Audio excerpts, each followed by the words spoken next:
Hello friends, welcome to defence matrix. तो जैसे कि हम जानते हैं, जापान की प्राइम मिनिस्टर सनाए तकाइशी अभी इंडिया में है और दोनों कंट्रीज़ के बीच में मल्टीपल कोऑपरेशन अग्रीमेंट्स साइन हो रहे हैं, जिसके अंतर्गत डिफेंस को लेकर भी यहाँ पर अग्रीमेंट साइन हो रहा है।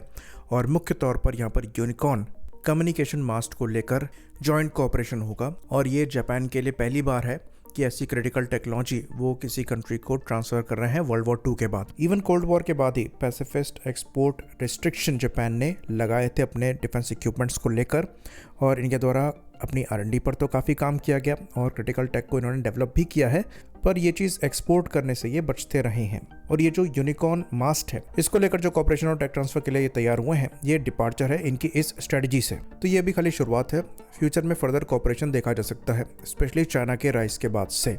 तो यूनिकॉर्न का मतलब है यूनिफाइड कॉम्प्लेक्स रेडियो एंटीना, और ये क्यों क्रूशल है इसके बारे में हम डिस्कस करने वाले हैं। तो ये सिंपल सा दिखने वाला एंटीना मास्ट आपको कोई कॉम्प्लेक्स टेक नहीं लगेगा, आपको लगेगा कि ये चीज़ इंडिया खुद भी कर सकता है, जापान के साथ यहाँ पर हम कोऑपरेशन क्यों कर रहे हैं, पर ऐसा नहीं है। ये काफ़ी कॉम्प्लेक्स है और सोफिस्टिकेटेड है, और इसी को हम समझने की कोशिश करेंगे। तो मॉडर्न कॉम्बैट में बहुत कोशिश करी जाती है जो शिप या कोई वेसल है उसको स्टेल्दी रखने की, यानी कि उसका रडार क्रॉस सेक्शन लो रखने की। तो ऐसा नहीं है कि शिप को आप छुपा ले जाओगे, ये काफ़ी बड़ा वेसल है, एयरक्राफ्ट की तरह नहीं है कि इसका RCS आपने कम रख दिया तो रडार में नहीं आ रहा है, लेकिन स्टेल्थ शेपिंग से इसका डिटेक्शन आप डिले कर सकते हैं। तो लॉन्ग रेंज डिटेक्शन और इंटरसेप्शन में परेशानी आती है। इसको लेकर पहले शिप की शेपिंग पर काम किया जाता है, जैसे कि हमने कोलकाता क्लास से स्टार्ट किया था। उसके बाद हमारे जितने भी फ्रिगेट्स और डिस्ट्रॉयर्स आए हैं ये स्टेल्दी रहे हैं, लेकिन इनमें परेशानी ये रही है कि शेप तो इनका स्टेल्दी है, पर जो रेडार आपको माउंट करना है, कम्युनिकेशन एंटीना माउंट करना है, वो टिपिकल ओल्ड कन्फिग्रेशन में है, सीधे सीधे माउंट रहते हैं,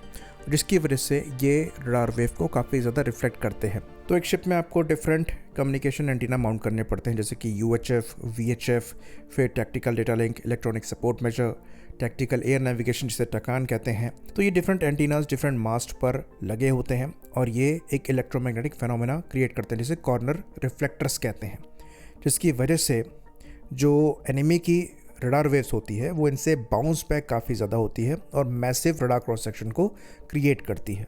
तो जो शेपिंग से आप RCS कम कर रहे हैं वो एक तरीके से आपका पूरी तरीके से फंक्शन नहीं कर पाता है, क्योंकि ये एंटीना माउंट्स आपके अगेंस्ट ही फंक्शन कर रहे हैं रडार वेव्स को रिफ्लेक्ट करने के लिए। वहीं पर अगर आप इनको टाइटली पैक करेंगे तो यहाँ पर इलेक्ट्रॉनिक इंटरफेरेंस होगा, और जो हाई पावर कम्युनिकेशन सिग्नल्स हैं अगर वो साइमल्टेनियसली ट्रांसमिट किए जाएंगे तो वो एक दूसरे को अफेक्ट करेंगे।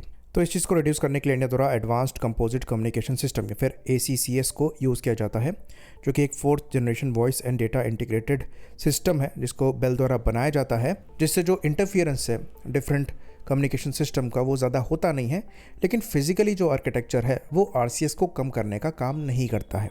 और यूनिकॉर्न मास्ट में यही सोफिस्टिकेशन है, एक सिंगल मास्ट जिसमें ये डिफरेंट एंटीनास लगे होते हैं और वो साथ में फंक्शन भी करते हैं बिना एक दूसरे के सिग्नल्स को इंटरफियर किए हुए, और स्ट्रक्चरली भी यूनिफाइड होते हैं, और इनकी जो केसिंग होती है वो इस तरीके से बनाई जाती है कि RCS काफ़ी ज़्यादा लो हो जाए।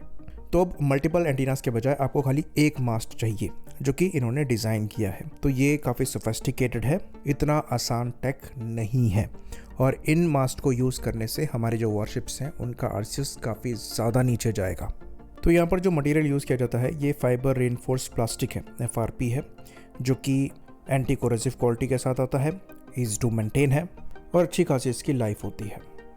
वहीं पर इस मास्ट के अंदर डिफरेंट एंटीनास स्टैक होते हैं, वर्टिकली लगाए गए हैं और ऑप्टिमाइज किए गए हैं, और ज्योमेट्री ऐसी है कि एक दूसरे को ये इंटरफेयर नहीं करते हैं। तो यहाँ पर आपके टैक्टिकल डेटा लिंक के भी एंटीनाज होंगे, यहाँ पर VHF, UHF कम्युनिकेशन के एंटीना होंगे, अगेन ये भी टैक्टिकल डेटा लिंक के होते हैं, फिर कम्युनिकेशन इंटेलिजेंस नोड्स होते हैं, और इलेक्ट्रॉनिक सपोर्ट मेजर्स यहाँ पर दिए गए हैं।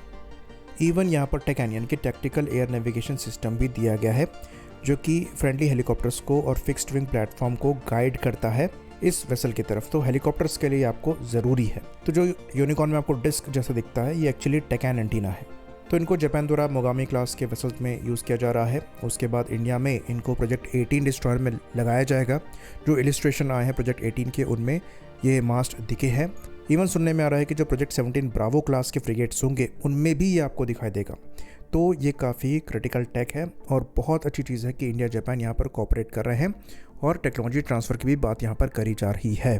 आई होप इन्फॉर्मेशन यहाँ पर क्लियर रही हो। इसी बात पर इस वीडियो को हम खत्म करेंगे। लाइक करिए, सब्सक्राइब करिए। जय हिंद।